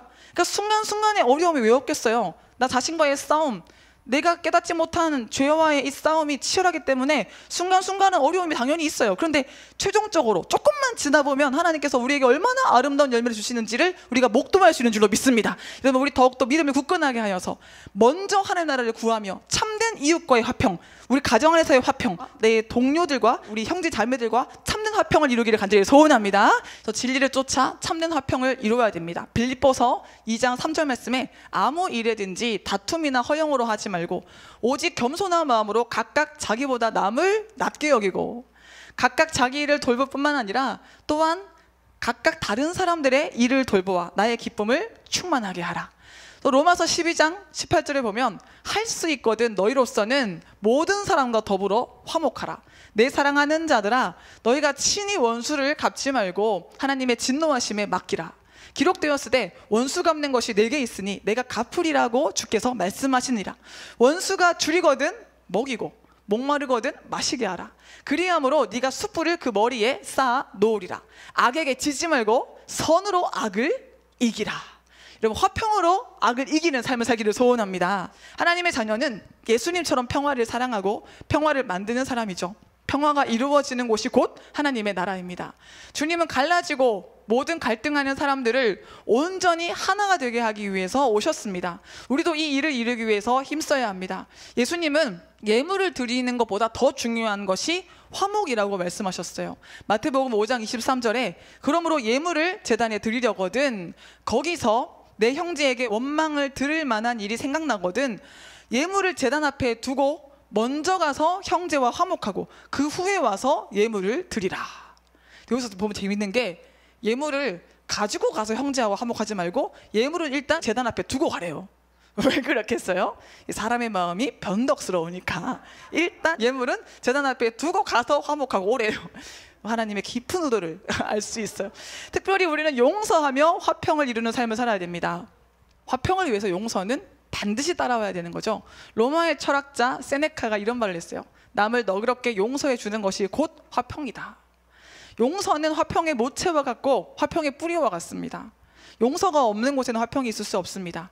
사람은 누구나 불완전하기 때문에 실수와 잘못을 저지르기 마련입니다. 세상에 실수와 잘못이 없는 사람은 단 한 사람도 없습니다. 그러므로 화평한 삶을 살기 원한다면 다른 사람이 실수하고 잘못했을 때 그것을 덮어주고 용서해주는 마음이 있어야 합니다. 골로새서 3장 12절에 그러므로 너희는 하나님이 택하사 거룩하고 사랑받는 자처럼 긍휼과 자비와 겸손과 온유와 오래 참음으로 옷 입고 누가 누구에게 불만이 있거든 피차 용서하되 주께서 너희를 용서하신 것 같이 너희도 그리하고 이 모든 것 위에 사랑을 더하라. 이는 온전하게 매는 띠니라. 그리스도의 평강이 너의 마음을 주장하게 하라. 너희는 평강을 위하여 한 몸으로 부르심을 입었으니 너희는 또한 감사하는 자가 되라.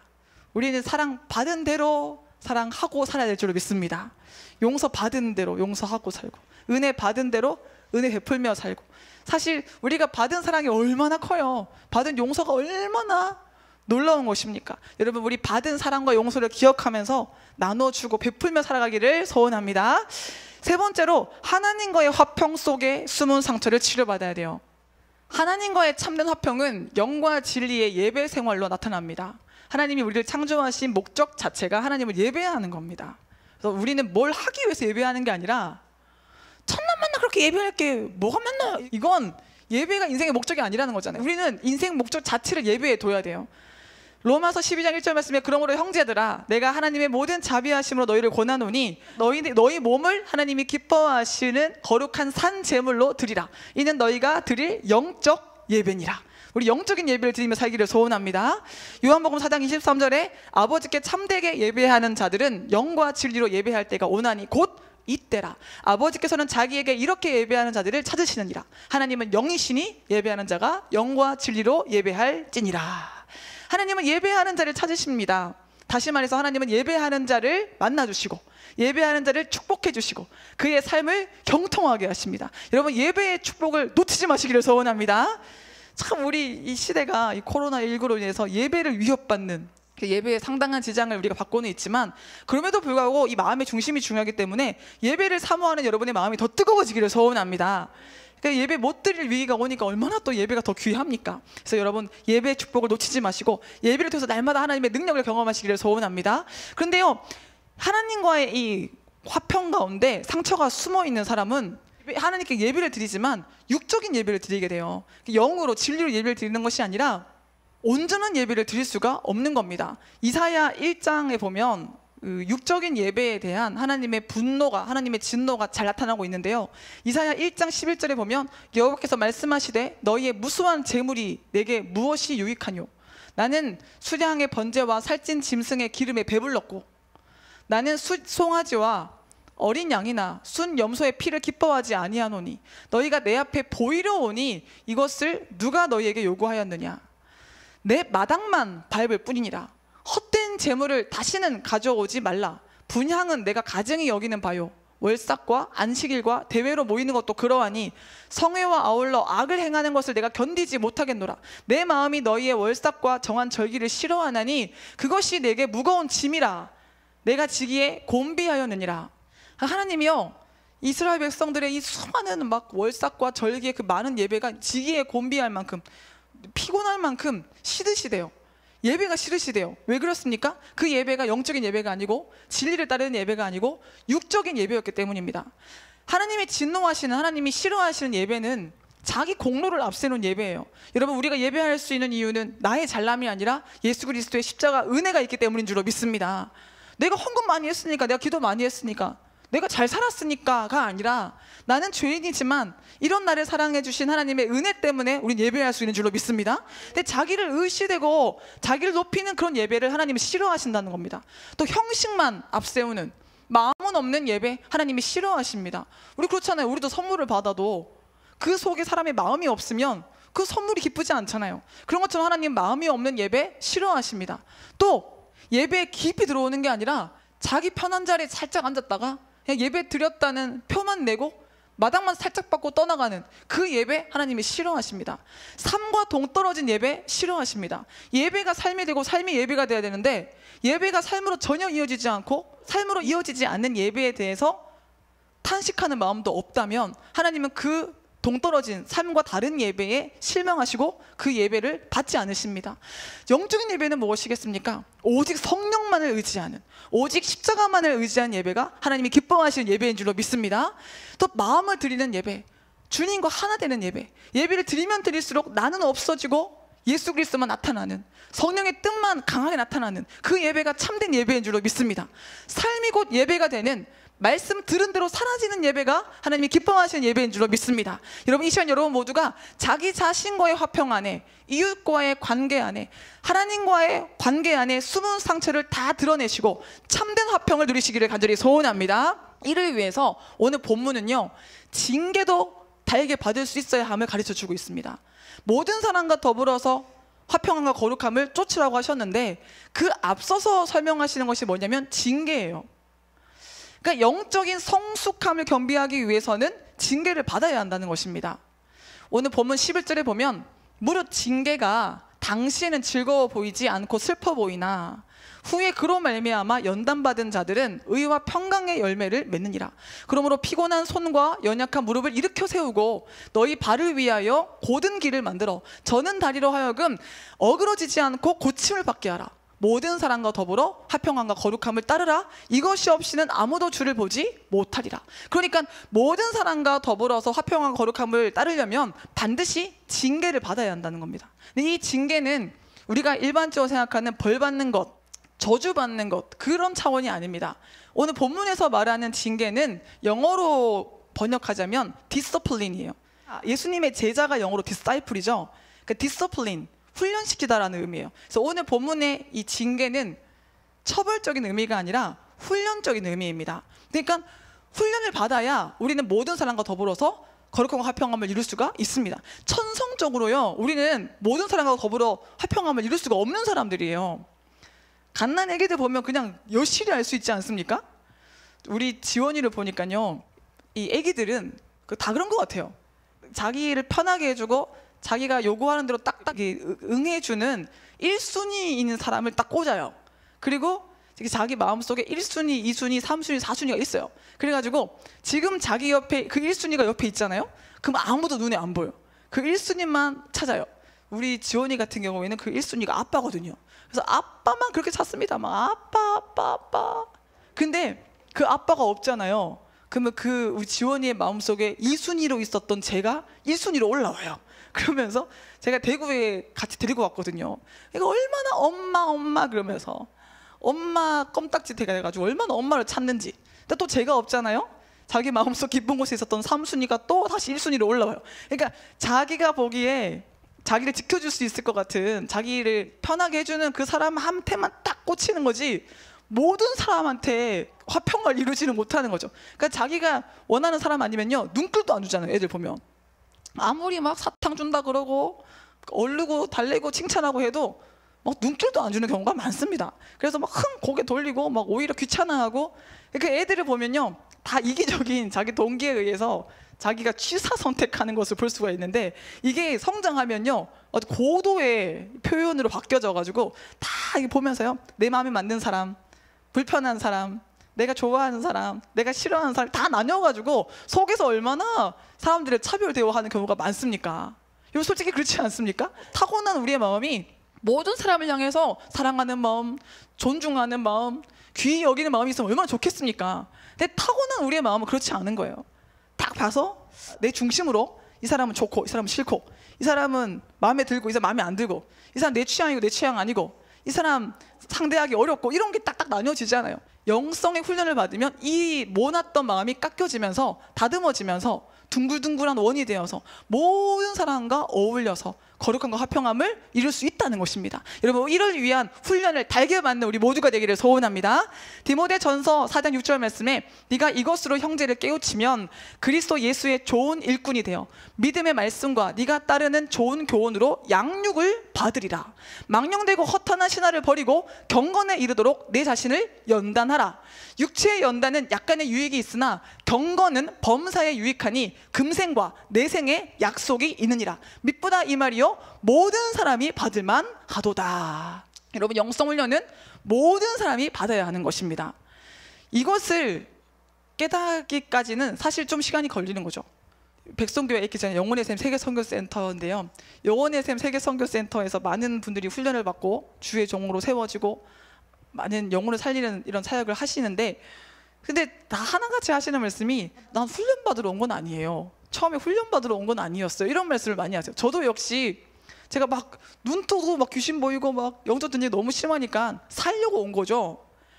마찬가지로 우리 각 성도님들, 우리 사역자들 간증 들어보면 처음부터 나는 훈련 받겠습니다 이렇게 해서 오는 사람은 거의 없고 다 자기 살려고 온 거예요. 병 고침 받으려고, 묶인 결박에서 자유하려고, 하나님 만나고 싶어서, 다 이제 그런 개인적인 이유에서 오는데, 오다가 보니까 치료받다가 보니까 아 내가 주의를 해야겠구나, 이렇게 치료가 훈련으로 이어지는 케이스가 많죠. 예배 드리다 보면 어느 순간에 양육생에서 훈련생으로 바뀌어질 때가 있는데, 믿음이 이제 자랄 때죠.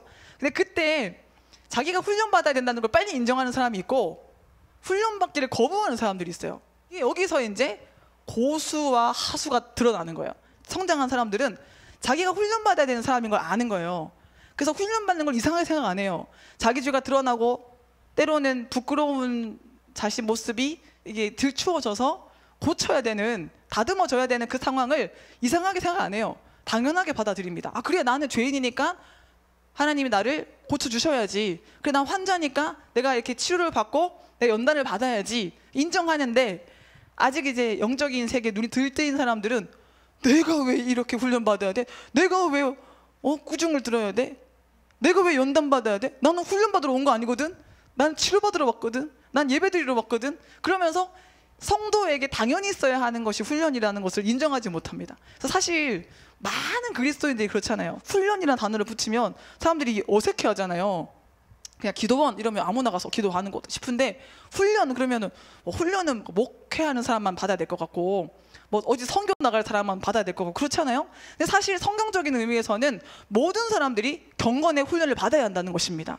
여러분, 우리 훈련 받는 것을 당연하게 여길 수 있는 영성을 소유하기를 간절히 소원합니다. 이게 큰 차이를 만들어요.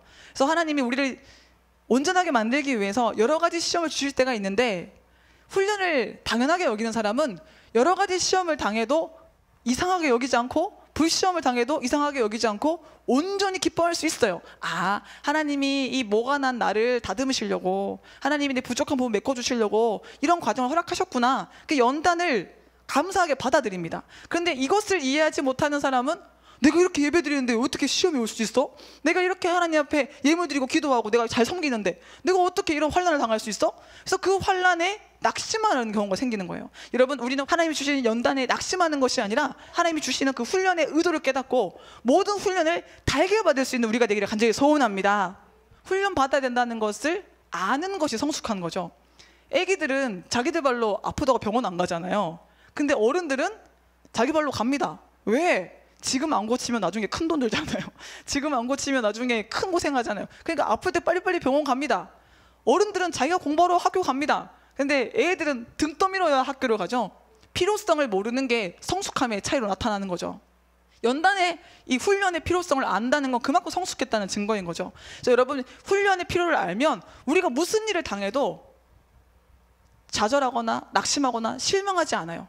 아, 나를 사랑하시는 하나님께서 놀라운 지혜와 긍휼로 판단하셔서 내게 꼭 필요하다고 여기신 훈련을 이런 모습으로 내게 주신 거구나 라고 해석하면 누굴 만나도 무슨 일을 당해도 기쁜 거예요. 여러분가 범사의 하나님의 의도를 파악할 수 있는 영적인 지혜를 받으시길 간절히 소원합니다. 하나님을 사랑하는 자, 그 뜻대로 부르심을 받은 자들에게는 모든 것이 합력하여 선을 이루잖아요. 그러니까 하나님께서 인생 채찍으로 사람 막대기로 허락하시는 훈련, 징계, 연단을 우리는 달게 받을 수 있어야 할 줄로 믿습니다. 근데 사실 이 훈련의 의도를 파악하면 빨리 고칠 수 있어요. 아, 하나님이 내가 교만하기 때문에 꺾으려고 이 훈련을 주셨구나. 그럼 알면 꺾으면 돼요. 하나님이 나의 이 육적인 욕심을 깨뜨리려고 이거 주셨구나. 깨달으면 그 버리면 돼요. 근데 문제는 못 깨닫는 사람들은 똑같은 훈련을 계속 받는 거예요. 이스라엘 백성들도 불평과 원망의 그 테스트를 못 통과하니까 광야 40년을 똑같이, 물론 표면적으로 드러나는 이 훈련의 모습은 다르지만 그 내용의 알맹이는 똑같지 않습니까? 똑같은 훈련을 계속 받는 거예요. 똑같은 문제집을 계속 푸는 거예요. 똑같은 연습을 계속하는 거예요. 그만큼 허송세월을 하는 거죠. 그러니까 우리는 지혜로운 성도가 되어서 빨리빨리 훈련의 의도를 캐치하고 그 훈련을 통과하여서 하나님이 주시는 가나안을 누려야 할 줄로 믿습니다. 하나님은 아무나 징계하지 않으세요. 다시 말해서 아무나 훈련시키지 않으십니다. 하나님은 사랑이 많으신 분이시지만 모든 사람을 징계하시진 않으십니다. 하나님은 하나님의 뜻을 저버리고 하나님을 떠난 사람들 징계하지 않습니다. 그래서 오늘 본문은 우리에게 징계가 없으면 우리가 버림받은 사생자와 같다고 말하죠. 오늘 본문은 징계가 하나님이 사랑하시는 자에게 허락된 은혜임을 강조하고 있는 겁니다. 그래서 징계를 받기 위해서 참아야 한다고 그럽니다.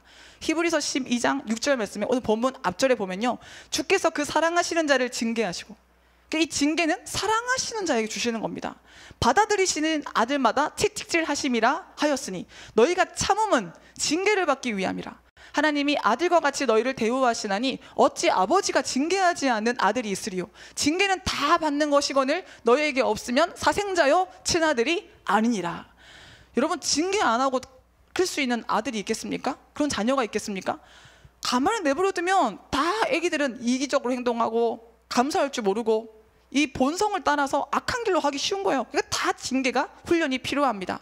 즉 하나님은 예수를 구주로 영접하고 하나님을 따르는 사람들을 징계하십니다. 특히 하나님을 두려워할 뿐더러 목마른 사슴이 시냇물을 찾아 헤매이듯이 하나님을 사모하며 갈급해하는 인생에게 특별한 징계를 가하십니다. 하나님이 특별히 사랑하는 자를 정금같이 만들어서 하나님이 주시는 큰 복을 누리게 하려는 하나님의 섭리가 있기 때문입니다. 그래서 여러분, 영적인 전쟁이 세고 영적인 훈련의 강도가 강하거든 그만큼 하나님이 나를 사랑하시는구나, 나를 크게 쓰시려고 하시는구나, 내게 주실 축복이 크구나 기뻐하시기를 간절히 소원합니다. 하나님의 그 사랑의 의도를 깨달으셔서 어떤 문제를 만나든 어떤 환난을 만나든 미래와 소망을 주시는 하나님의 의도를 누리시기를 간절히 소원합니다.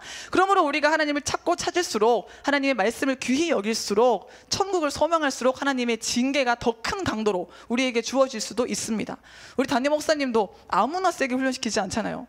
훈련시켰다가 넘어질 사람 훈련 안 시킵니다. 양육시킵니다. 근데 이 사람 진짜 존귀하게 쓰임받을 수 있겠다, 이 사람 하나님 나라의 걸작품으로 자랑할 만하다, 그런 사람들은 이제 흠없이 만들려고 연단하시는 거예요. 조금만 이 잘못이 있어도 연단하시는 겁니다. 온전하게 만들려고 하는 의도가 있는 겁니다. 사실 영성의 진수는 훈련에 대한 태도로 나타납니다. 영적인 세계를 모르는 사람들은 영성 훈련은 자신과 관계없는 것이라고 여깁니다. 사랑받고 은혜 받는 것은 좋지만 훈련받는 것은 싫습니다. 그런데 영적인 세계에 깊이 들어가면 들어갈수록 훈련의 필요성을 실감하게 됩니다. 그래서 오히려 훈련을 사모하게 됩니다. 그래서 많은 사람들이 나 이제 양육생 말고 훈련생 해주세요, 나 훈련시켜주세요, 절대 안 삐질게요, 이렇게 얘기는 하시지만 막상 또 훈련에 들어가면 낯빛이 어두워진다는 거. 그래서 욕심이 많아, 아니면 자존심이 강하시네요, 자식 우상인 것 같아요, 물질에 많이 매여 계시네요, 이런 거를 이렇게 하나님이 이런저런 방법으로 이렇게 알게 해주시면 이렇게 있잖아요. 속이 쓰린 거예요. 못 받아들이겠다. 인정하기 싫다. 그렇지만 우리는 훈련을 받는 이유가 내가 죄인됨을 시인하기 때문에 받는 거잖아요. 여러분, 날마다 하나님께서 드러내시는 죄에 대해서, 문제에 대해서 기뻐하시며 적극적으로 훈련을 받는 우리 모두가 되기를 간절히 소원합니다. 거침없이 아멘 나오시는 분들은 많이 훈련받아 보셔서 훈련의 재미를 보신 분들이에요. 훈련 받으면 내가 얼마나 바뀌는지, 그 기쁨이 얼마나 큰지 아시는 분들이에요. 근데 아멘이 쉽게 안 나오시는 분들은 아직까지 그 맛을 못 보시는 거죠. 여러분, 맛을 보시기를 소원합니다. 하나님은 사랑하시는 자를 징계하여서 정금 같은 심령이 되게 하시고 결국 하나님의 마음에 맞는 심령이 되게 하십니다. 결국 하나님이 징계하시는 목적은 더욱 풍성한 열매를 맺게 하려고 우리를 준비시키는 것에 있습니다. 망하게 하려고 징계하시는 것이 아닙니다. 자식 죽으라고 때리는 부모가 어디 있겠습니까? 요한복음 15장 2절에 무릇 내게 붙어있어 열매를 맺지 아니하는 가지는 아버지께서 그것을 제거해 버리시고 무릇 열매를 맺는 가지는 더 열매를 맺게 하려 하여 그것을 깨끗하게 하시느니라. 얼마나 아프겠어요. 가지 입장에서 깨끗하게 하는 과정이. 우리는 징계를 통해서 우리의 죄를 깨달아서 회개할 수 있고 우리 마음에 있던 헛된 것들을 비우고 주님을 모실 공간을 열어드릴 수가 있습니다. 결국 우리는 징계를 통해서 자기 자신과 이웃과 하나님과 참된 화평을 누릴 수 있는 영적인 실력자가 되어가는 것입니다. 처음부터 태어났을 때부터 모든 사람과 화평함을 이루면 얼마나 좋겠습니까마는 그런 존재가 우리가 아니기 때문에 연단을 통해서 그렇게 만들어져 가는 것입니다. 욥기 5장 17절에 보면 볼지어다 하나님께 징계받는 자에게는 복이 있나니 그런즉 너는 전능자의 징계를 업신여기지 말지니라. 하나님은 아프게 하시다가 싸매시며 상하게 하시다가 그의 손으로 고치시나니. 근데 악한 자 마귀는 징계의 섭리를 깨닫지 못한 자들을 미혹해서 낙심하게 하죠. 악한 자 마귀는 징계받는 성도들을 미혹해서 징계가 자신의 인생의 결론이라고 믿게 만듭니다. 여러분, 고난은 우리 인생의 결론이 아니라 과정이잖아요. 이 고난을 통해서 하나님이 우리를 만들어 가시는 거잖아요. 근데 하나님은 우리를 징계를 통해서 만들어 가시는데 마귀는 그 징계가 인생의 결론이라고 믿게 만드는 겁니다. 그래서 결국 낙심하게 만드는 거죠. 이렇게 징계의 섭리를 몰라서 마귀에게 미혹된 사람들은 마음이 완악해져요. 훈련받아서 뭐해? 예배드려서 뭐해라는 이 실망하는 마음으로 그의 마음이 채워지게 됩니다. 그래서 하나님을 대적하게 되는 거죠. 그러므로 우리는 징계의 때에 징계의 섭리를 깨닫고 낙심해서는 안 됩니다. 오히려 적극적으로 훈련을 받고 인생에 일어난 모든 일을 통해서 하나님의 징계의 의도를 빨리 파악해야 됩니다. 여러분, 어떤 상황 가운데도 하나님이 여러분을 사랑하신다는 것을, 하나님이 여러분에게 좋은 것을 주신다는 사실을 의심하지 마시기를 간절히 소원합니다. 그래서 우리는 훈련을 받다가 피곤해진 손, 훈련을 받다가 연약해진 무릎을 일으켜 세워서 다시는 저는 다리로 하여금 어그러지지 않고 고침을 받게 하여 옳은 길로 가야 합니다. 물론 깨닫지 못했을 때는 훈련 받다가 피곤해질 수 있습니다. 어려울 수 있습니다. 하지만 다시 은혜를 받고 힘을 내야 하는 것입니다. 그리고 최종적으로 모든 사람과 더불어 화평함과 거룩함을 이루어야 됩니다. 내 마음 가운데 아직도 한 사람이라도 싫은 사람이 있고 무시되는 사람이 있고 부딪히는 사람이 있다면 아직 내 영적인 수준이 아직 미숙하다라는 것을 인정하고 더 훈련받을 마음으로 겸손하게 주님께 나가야 한다는 것입니다. 우리의 가장 무서운 상태가 어떤 상태겠습니까? 나 이 정도면 됐어 싶을 때 선 줄 아는 상태가 참 무서운 상태지 않습니까? 오늘 보면 11절에 무릇 징계가 당신은 즐거워 보이지 않고 슬퍼 보이나 후에 그로 말미암아 연단받은 자들은 무슨 열매 맺습니까? 의와 평강의 열매를 맺느니라. 그래서 오늘 우리가 추구해야 될 화평의 다른 말은 의와 평강입니다.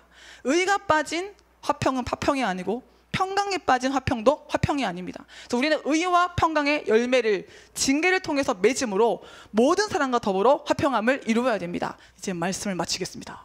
결론적으로 사랑하는 여러분, 화평은 죄를 묵인하고 문제를 덮어두는 상태가 아닙니다. 우리가 진리를 떠나서 죄를 덮어두면 숨은 상처는 화평으로 가장하여 우리의 인생을 뒤덮으려 합니다. 그러므로 우리는 자기 자신과의 화평 속에 숨어있는 죄에 대한 무지, 회피, 책임 전가를 드러내어 고침받아야 합니다. 이웃과의 화평 속에 숨어있는 분노, 다툼, 원망을 드러내고 고침을 받아서 참된 화평을 이루어야 합니다. 하나님과의 화평 속에 숨어있는 육적인 예배, 형식적인 예배를 치료받고 영적인 예배를 회복해야 합니다. 이를 위하여 하나님께 징계받을 줄 알아야 합니다. 훈련받을 줄 알아야 합니다. 육의 속성을 가진 자신은 화평을 이룰 힘이 없음을 알고 예배를 통해 말씀을 통해 인생을 통해 하나님께 훈련받고 연단받아서 의와 의와 평강의 열매를 맺어야 합니다. 이 시간 여러분 모두가 하나님께 훈련을 달게 받고 의와 평강의 열매를 맺고 모든 사람과 더불어 거룩함과 화평함의 열매를 맺으시기를 주님의 이름으로 축원합니다. 우리 주의 사랑, 주의 선하심 한번 생각하시면서요, 주님이 내게 베푸신 은혜를 기억하며 나 자신과의 얽혀있는 문제, 이웃과의 얽혀있는 문제, 또 하나님 앞에 아직 해결받지 못한 문제, 찬양 속에 기도 속에 다 해결받기를 소원합니다.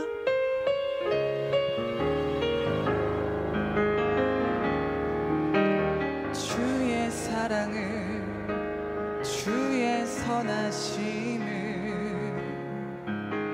주의 은혜를 생각해보라.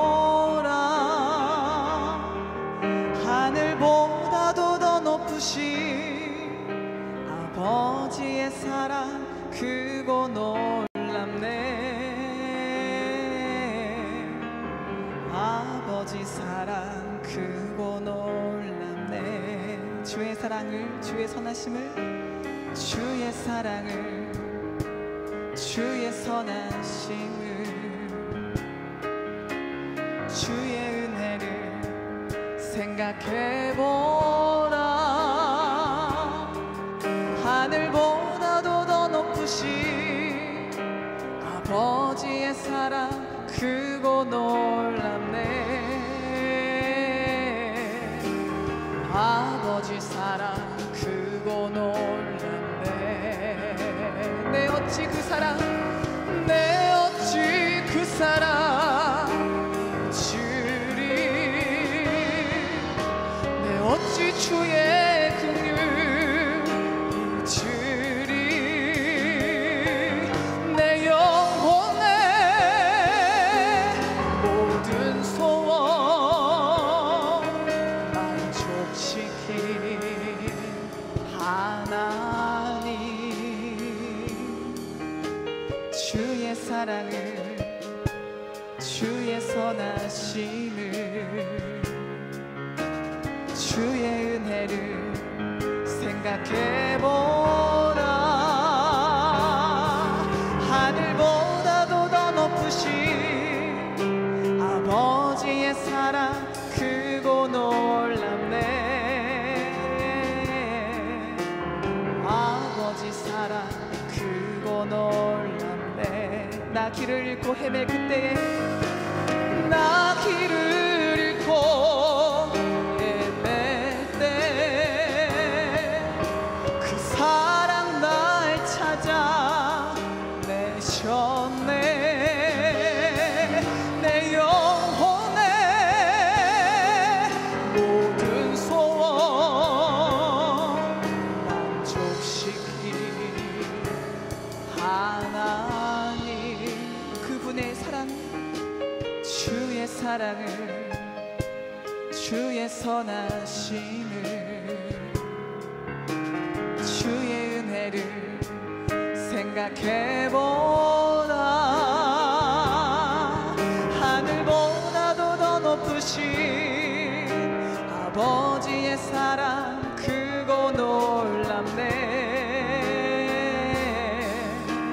아버지 사랑 크고 놀랍네. 우리 이 시간 기도합시다.